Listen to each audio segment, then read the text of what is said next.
Bonsoir, peuple de Dieu.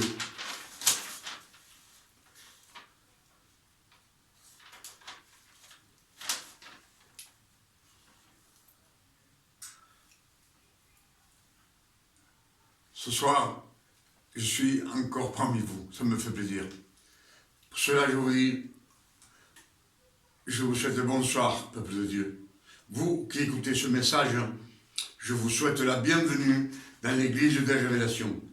Et je vous salue au nom de notre Père éternel. Et je vous salue au nom de notre Sauveur et Seigneur Emmanuel, le Christ, celui que tout le monde appelle Jésus. Mais les Saintes Écritures nous enseignent que le Fils de Marie, l'élu, Dieu lui donna le nom de Emmanuel. Dieu entre nous, c'est le vrai nom du Fils de Marie. C'est pour cela que Ésaïe 7, verset 14 nous le confirme. Et Ésaïe, c'est 600 années avant la naissance de l'élu, du Fils de Marie. Dieu lui-même nous dit, par sa bouche, lui-même nous dit que le nom du Fils de Marie, c'est Emmanuel. Amen.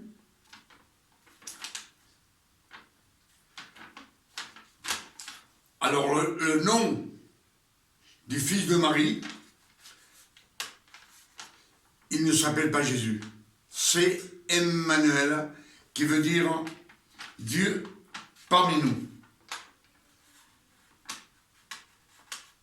Amen. C'est ce que nous disent les Écritures. Alors, je vous demande d'être attentif à ce message, afin de recevoir à 100% de la parole de Dieu. Ce moment que nous allons passer ensemble, c'est un moment précieux, car ce soir, dans cette année 2025, Dieu nous ouvre les portes du ciel, afin que nous reçussions son enseignance et qu'on soit bénis de toutes ces bénédictions. Alors soyez attentifs, gardez la foi, car si vous êtes ici ce soir, ce n'est pas un hasard. C'est voulu de Dieu. C'est voulu de Dieu. C'est pas un hasard. Alors je vais vous demander deux choses très simples.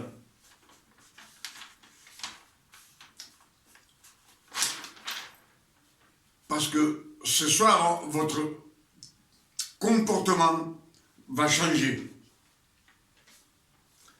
Alors je vous dis de vous installer confortablement,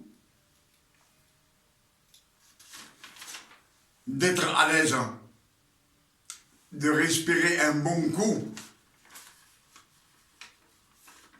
et de préparer vos cœurs à recevoir les nouvelles révélations que le Père éternel va nous donner ce soir, dans cette année 2025. Joignez-vous à moi et rentrons dans la présence de Dieu, afin qu'il nous bénisse. Amen.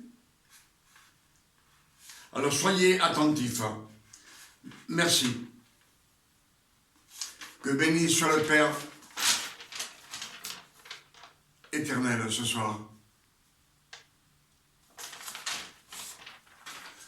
Ce que nous allons méditer ce soir, c'est quelques versets de la Bible. Mais comme nous disent les Écritures, les Saintes Écritures, quand je vous dis toujours, méditez les Écritures, car dans les Écritures, on trouve des trésors, beaucoup de trésors. Amen. Et Corinthiens 10, verset 11 nous dit, ces choses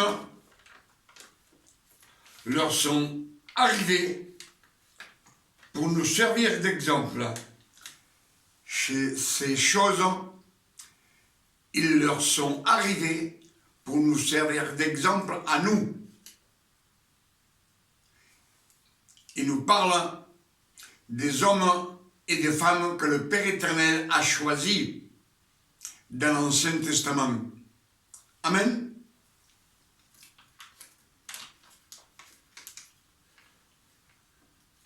Elles ont été écrites pour notre instruction.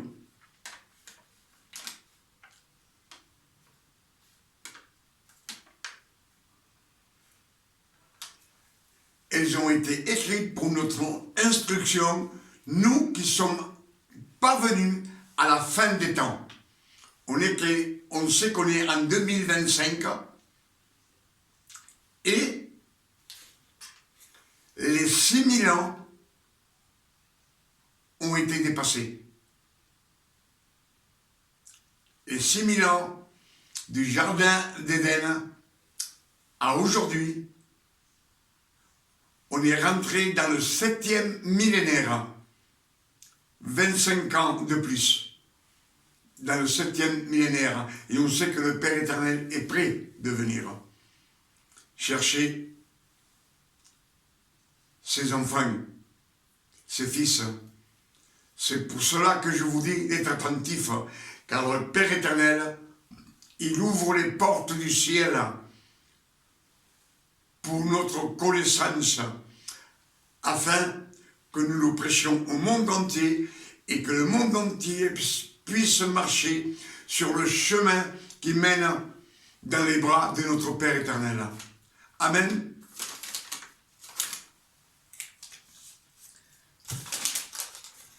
Pour cela, ce soir, ce qu'on va méditer,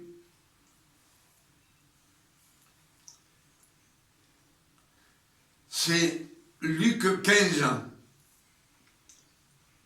verset 4.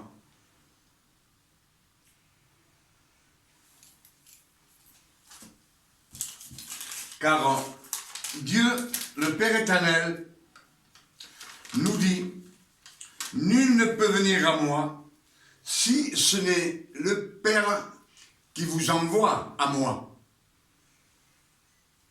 Jean 6, verset 65. Nul ne peut venir au Père si ce n'est le Père qui vous envoie à moi. Et en disant cette vérité, le Christ, l'élu, Emmanuel le Christ, beaucoup de disciples le quittèrent et ils ne sont plus revenus vers lui. Parce que ces disciples qui sont partis, ils n'étaient pas choisis par le Père éternel. Ils n'ont jamais été envoyés à Christ. Amen. Ceux qui sont été envoyés à Christ, c'est les 12 apôtres. Et c'est les 12 apôtres qui sont restés avec lui. Amen. C'est ce que nous disent les Écritures. On ne peut pas venir à Christ si ce n'est le Père éternel qui nous envoie au Christ afin qu'on soit sauvé par son sang précieux. Amen.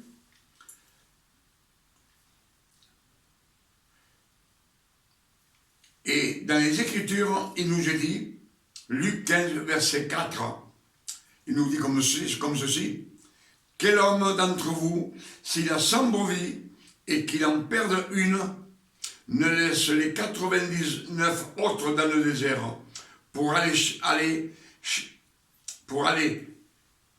auprès de celle qui est perdue. Pour aller auprès de celle qui est perdue. jusqu'à ce qu'il la trouve. Et lorsqu'il l'a retrouvée, il la met sur ses épaules avec joie. Il la met avec joie sur ses épaules. Et de retour à la maison, il appelle ses amis et ses voisins et leur dit: réjouissez-vous avec moi, car j'ai retrouvé ma brebis qui était perdue. De même, je vous le dis, il y aura plus de joie dans le ciel pour un seul pécheur qui se répand que pour 99 justes qui n'ont pas besoin de se repentir, de repentance. Amen. Là, on voit bien que c'est le Père éternel qui va chercher la brebis égarée, le bon berger. Il va la chercher et il la met sur ses épaules avec joie et il la rapporte à la maison. Et il appelle tous ses amis et ses voisins et il leur dit: réjouissez-vous, car j'ai retrouvé la brebis que j'avais perdue.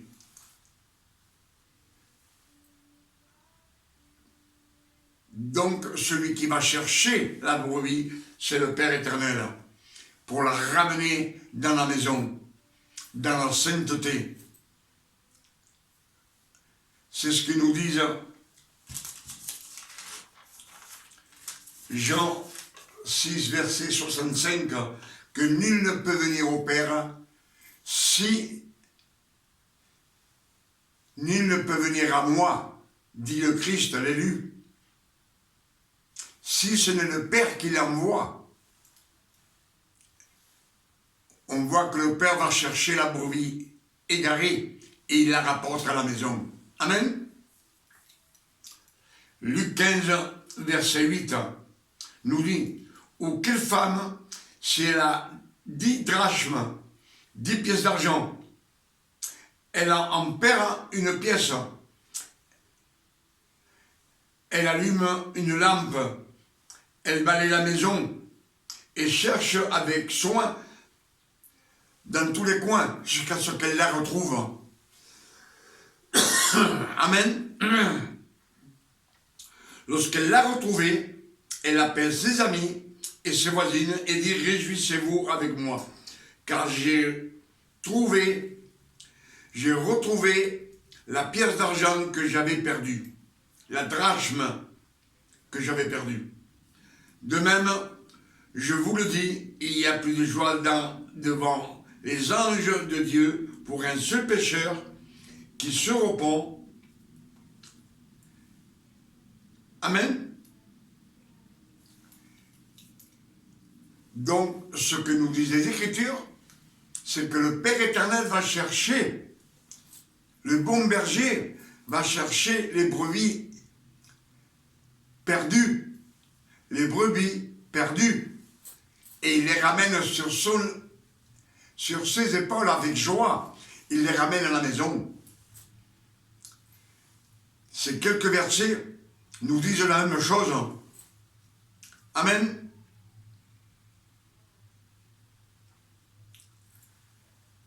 Ce que le Père éternel nous a donné ce soir, ces révélations, comme je vous le dis toujours, car il nous dit de méditer les Écritures, jour et nuit. Écoutez ma voix, soyez attentifs à mon enseignance, et je serai votre Dieu, et vous serez mon peuple. Ce sont les Écritures. Amen.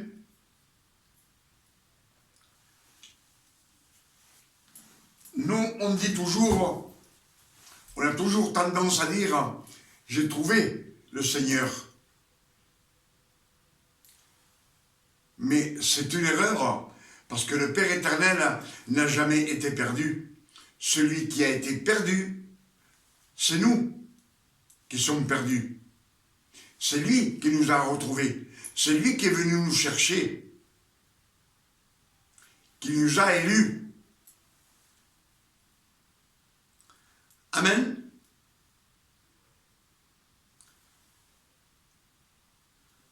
Pourtant, on dit toujours, j'ai trouvé le Seigneur. Non. Le Seigneur, le Père éternel n'a jamais été perdu. Ceux qui ont été perdus, c'est nous.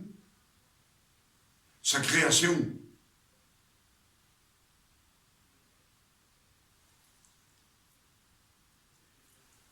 C'est lui qui vient nous chercher.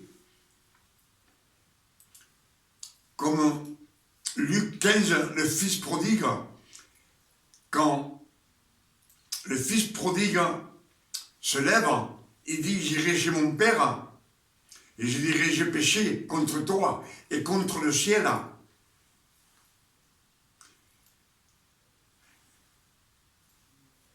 Parce que le fils prodigue, dans le monde où il vivait dans le monde, dans le péché, dans la transgression, dans l'adultère, dans l'ivresse. Et un jour, nous disent les Écritures qu'il y avait une famine dans ce territoire. Et il n'arrivait plus à manger.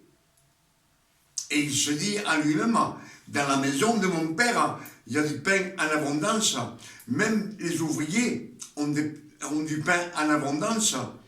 Donc, ce que le fils prodigue veut, c'est pas qu'il a besoin du père, il a besoin du pain. C'est pour cela qu'il se lève, il s'est repenti de rien. Il se lève et il lui dit, il a l'intention de dire à son père, je ne mérite pas d'être ton fils, traite-moi comme un ouvrier pour avoir du pain. Et le Père éternel, quand il le voit, il court. Et il l'embrasse. Le fils prodigue représente un petit peu tous ceux qui marchent dans le monde.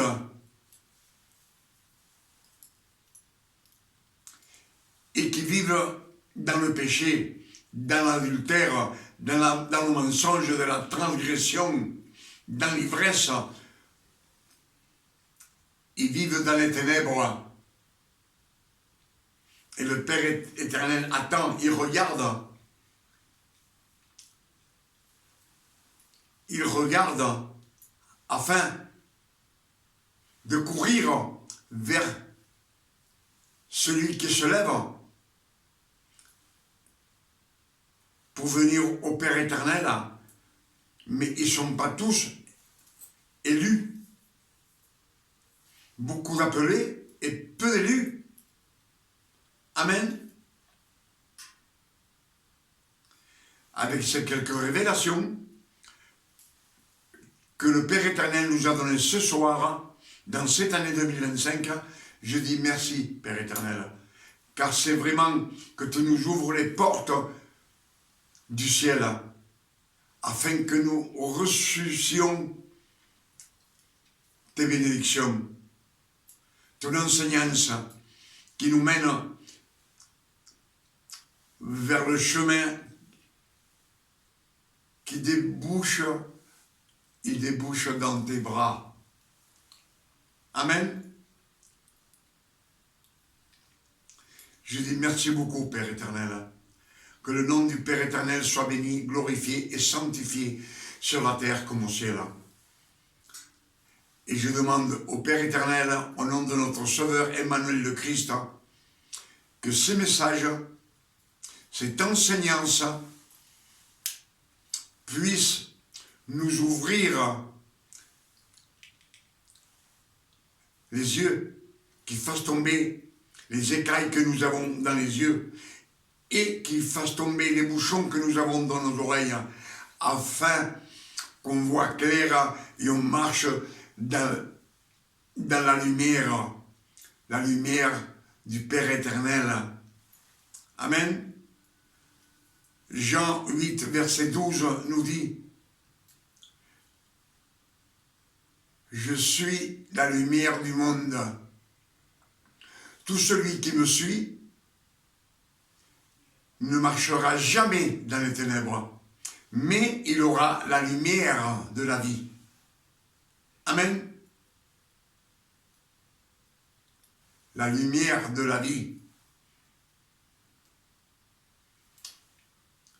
C'est pour cela que je vous dis toujours que c'est le Père éternel qui va chercher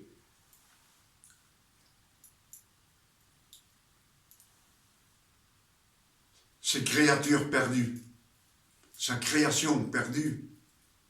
Amen. Matthieu 20, verset 28 nous dit: c'est ainsi qu'est venu le Fils de l'homme, non pour être servi, mais pour vous servir, pour nous servir à nous, et donner sa vie comme une rançon, une paye pour plusieurs. Donc, pour plusieurs, comme je vous l'ai dit, beaucoup d'appelés, peu d'élus, pour plusieurs.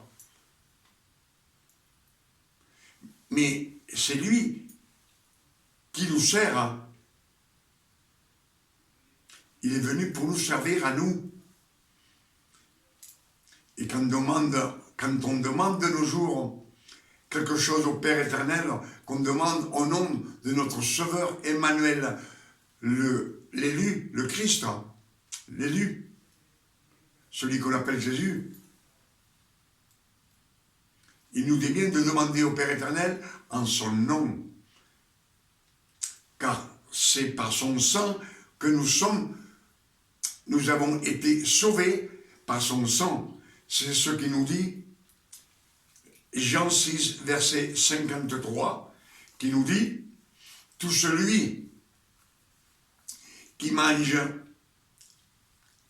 la chair du Fils de l'homme et qui boit son sang aura la vie éternelle. Et je vivrai en lui et il vivra en moi et je le ressusciterai à la fin. Amen. Mais il nous dit aussi que tout celui qui ne mange pas la chair du corps du Fils de l'homme et qui ne boit pas son sang n'a pas la vie en lui. S'il n'a pas la vie en lui, c'est qu'il est mort spirituellement. Et si vous êtes mort spirituellement, on va finir, tout celui qui n'a pas la vie de Dieu en lui, il va finir dans le feu de l'enfer. Amen. 1 Thessaloniciens